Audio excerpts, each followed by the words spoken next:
Ladies and gentlemen, boys and girls, it's Diego with the beautiful Karina, my lovely prometida, and we're waiting for our K1 visa to get adjudicated at the service center in beautiful California, way over on the West Coast.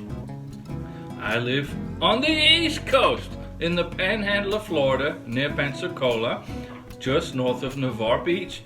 And Navarre Beach is where we're going to get married as soon as we get our K1 visa approved. And we get it done. Karina is from Caracas, Venezuela, living in beautiful Bogota, Colombia since July 2018. And this video is about Ecuador. K1 visas in Ecuador. Embassy processing at the U.S. Embassy in beautiful Ecuador. Come on along.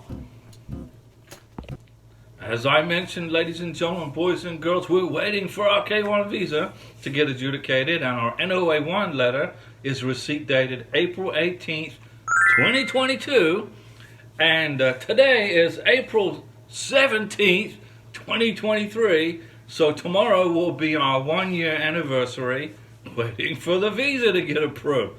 So 12 months, gone, poof, gone. So we're getting pretty close, just like a lot of you guys are getting pretty close. And if you've just filed your K1 visa, okay, that's fantastic. You're going to get yours a lot quicker than we're going to get ours because things are speeding up. But let's talk about Ecuador. Now, first I want to give a shout out to Maria Inez Arcentales in Ecuador for this video idea. This is your YouTube channel. She wanted a video about Ecuador. Here's a video about Ecuador. Now, Ecuador, officially called the Republic of Ecuador, and in Spanish that's República del Ecuador, which literally translates to the Republic of the Equator. So, Ecuador sits on the equator, so it was called Ecuador because Ecuador is Spanish for equator. How about that? Now, it's a country in northwestern South America, bordered by beautiful Colombia to the north, where Karina lives, and Peru on the east and the south, and the Pacific Ocean on the west.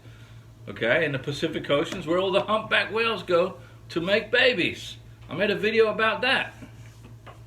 Now, Ecuador also includes the Galapagos Islands, okay, in the Pacific, which is about 621 miles west of Ecuador. So Ecuador took control of the Galapagos Islands, which is great. I think Charles Darwin was hanging out there too in our history.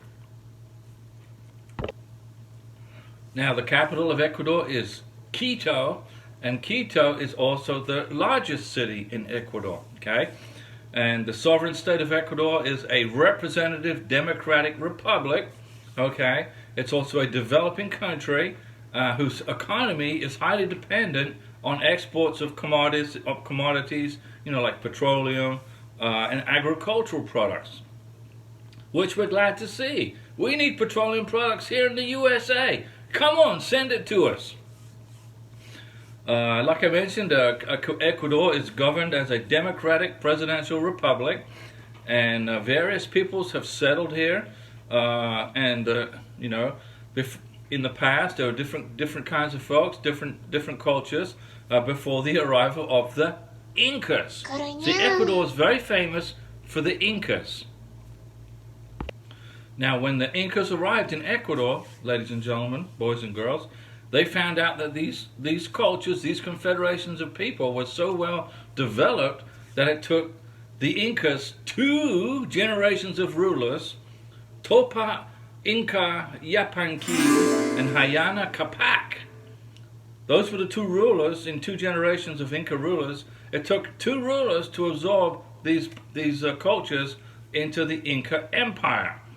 Okay? Now, in 2023, Ecuador is governed by a democratically elected president for a 4-year term.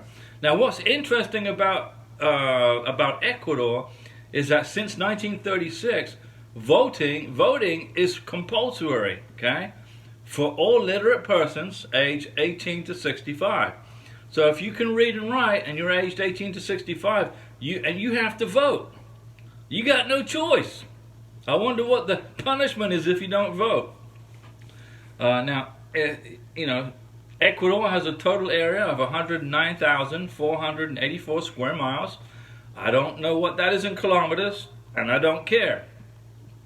I live in the USA, we work in miles. And that includes the Galapagos Islands. The Galapagos Islands are sometimes considered a part of Oceania. Okay? Wherever that is, I don't know. And this would thus make Ecuador a transcontinental country, okay, because it's part of Oceania. So I guess if you own some islands 600 plus miles away from your backyard, it makes you a transcontinental country. And you know, Ecuador has 1,250 miles of land boundaries, like with Colombia in the north. There's a 367-mile border, and Peru in the east, there's an 882-mile border. So Peru has got the longest land border with Ecuador. And also, there's a great variety in the climate, largely determined by the altitude. So depending on how high up you are in the mountains will determine how warm or cold it is or how much rain you're going to get. So the weather in Ecuador is mild all year round in the mountain valleys. It has a humid subtropical climate in coastal areas and rainforests in the lowlands. And the Pacific coastal area has a tropical climate, much like Florida, with a severe rainy season, much like Florida. It rains. We had a pretty bad rainstorm here just the other day. Here, I'll put this in the video. I'll include it in this video. Check out this rainstorm we had. Ooh, in my backyard. Now, the climate in the Andean highlands is temperate and relatively dry, and the Amazon basin on the eastern side of the mountains shares the climate of other rainforest zones. So it's got a varied climate. I like that.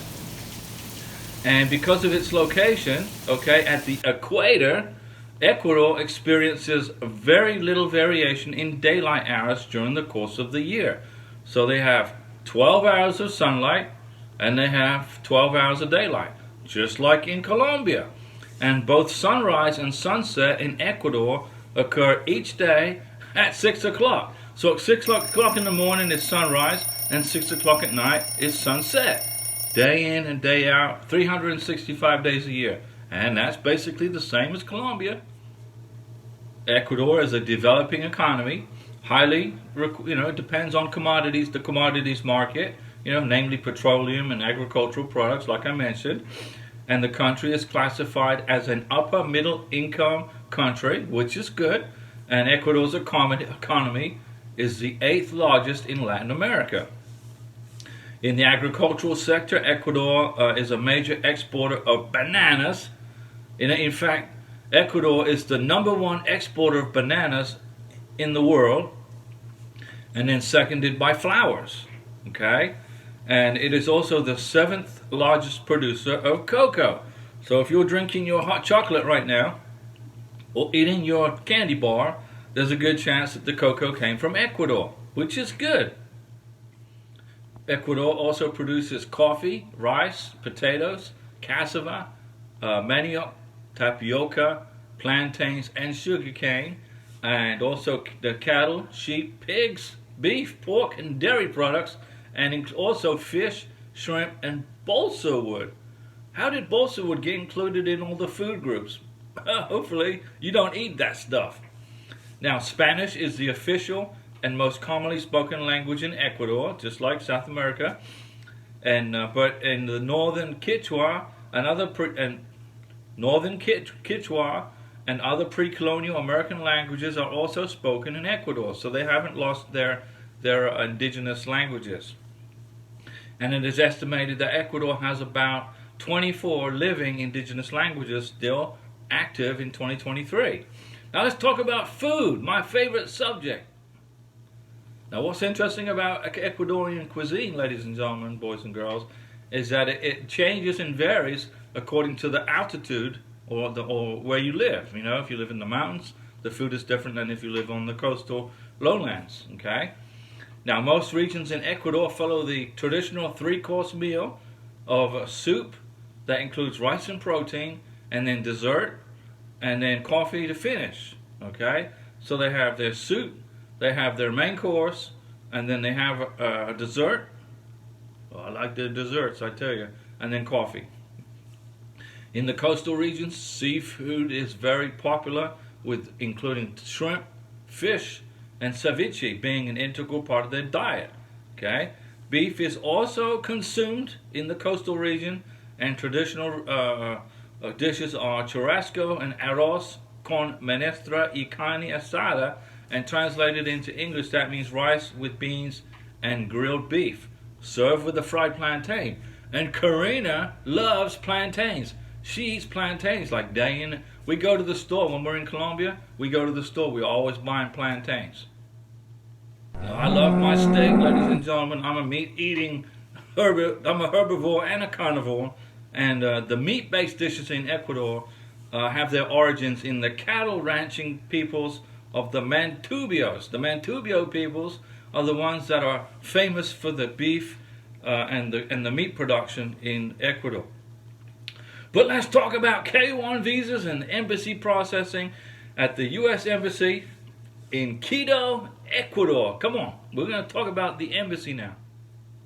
Now, in fiscal year 2022, 147 K-1 visas were approved by the U.S. State Department at the U.S. Embassy in Quito, Ecuador.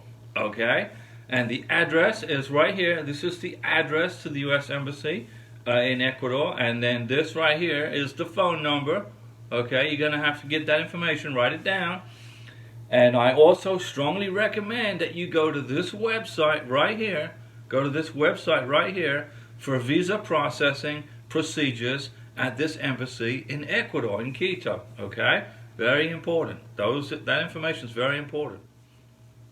Now, what I like about this embassy, ladies and gentlemen, boys and girls, is they have a customer service center, okay, customer assistance center, and they can help you with the following things, okay? They can provide you information on where to research visa information. So if you're not quite sure how to do a K-1 visa, they'll help you. They'll help you with the visa process application. Okay, they'll go over the process application with you. They'll give you information on how you can pay your visa fees, your MIR fees. They'll teach you, or they'll help you with schedule or reschedule your appointment. Okay, as an alternative to doing this online, you can call this number and they'll help you with appointments. And they'll provide you status information on the return of documents once you have been issued your tracking numbers. You get a tracking number once you get your visa appointment scheduled. Now, if you're calling the embassy from inside Ecuador, and most of you guys are going to be going to Quito for your visa appointment, the phone number is right here. And if you're calling this embassy from in the United States, if you live in the United States and you're calling the embassy, this is the phone number right here. And if you want to use a Skype, you can Skype with these people at the service center for information. And this is the Skype information right here. And then you can also email these folks if you have questions right here. Email. So I just gave you all kinds of ways to get in touch with the embassy in Ecuador, in Quito. And soon you will get your K-1 visa and K-2 visa in the hands for your kiddies, for the children, boys and girls. You got to be patient, guys. You got to be patient with this process. Okay, they're getting through the COVID backlog, and people are getting in line and getting their visa interviews and getting on the plane and flying to the United States on a big airplane and joining their sponsors, getting married and starting their lives. Thanks for watching, boys and girls, ladies and gentlemen, and hang in there. If you got any questions, let me know in the remarks below. And don't forget, I do the live stream with Diego every Sunday at 5 p.m. Central Time. Live stream with Diego, questions and answers on K-1 visas. So, thanks for watching. I'll be back.